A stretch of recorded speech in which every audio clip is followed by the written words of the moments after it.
Ayan guys, ito tips para patapusin ng inyong viewers ang inyong content. Ito, para-paraan lang yan na ginagawa ng mga content creators. Ang ginagawa po nila, nagbibigay sila ng mga tip, nagbibigay sila ng numbers. Ayan, 1, 2, 3, 4, 5.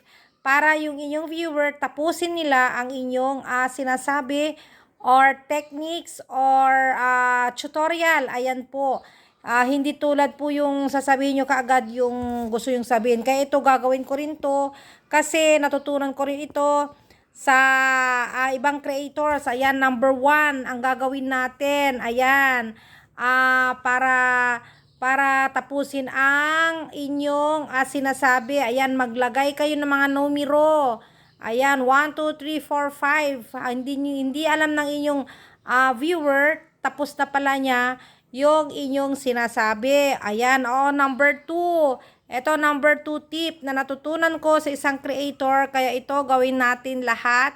Kaya sinishare ko sa inyo, gulatin nyo sila para makuha ang inyong attention. Yung pagbungad pa lang ng inyong video, magkaka-interest na sila kaagad. Magkakaroon na sila ng attention.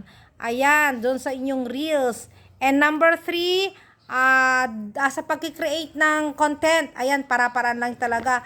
Halimbawa po guys, ikaw, pinanood po ninyo ang aking reels, hindi mo pinatapos, hindi ka nag-like, hindi ka nag-comment, or nag-react.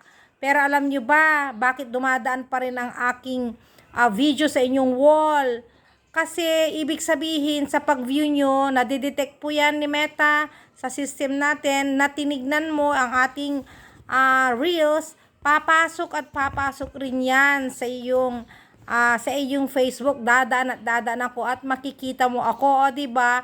Kaya kahit ayaw mo kong tignan, kung na-view mo yung aking reels na hindi, walang comment, walang share, as in wala, dadaan pa rin ako sa'yo. O, yun guys. Kaya guys, at patapusin po ninyo ang ating video. Ayan, para sa ating mga tips at paalala. Ayan guys ha, maglagay tayo ng mga numbers sa ating tutorials, sa ating tips, para matapos ang ating viewers. Ayan, hindi yung kaagad-agad. Halimbawa kay Mrs. Ito, problema kay Mrs. Ganyan-ganyan. Hindi ganon, maglagay ka.